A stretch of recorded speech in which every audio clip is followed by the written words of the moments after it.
মধ্যপ্রাচ্যের আকাশ এখন যুদ্ধের কালো মেঘে ঢাকা। ঠিক এই সময় বিশ্বকে কড়া হুঁশিয়ারি দিল ইরান। দেশটির সেনাবাহিনী স্পষ্ট জানিয়ে দিয়েছে তারা কোনোভাবেই পিছু হটবে না।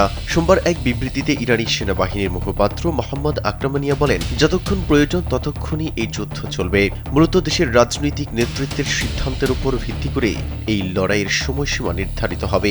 আধার সরকারি সংবাদ সংস্থা ইসনাকে দেওয়া সাক্ষাৎকারে তিনি আরও জানান, ইরানের সামরিক শক্তি এখন আগের চেয়ে অনেক বেশি সংহত।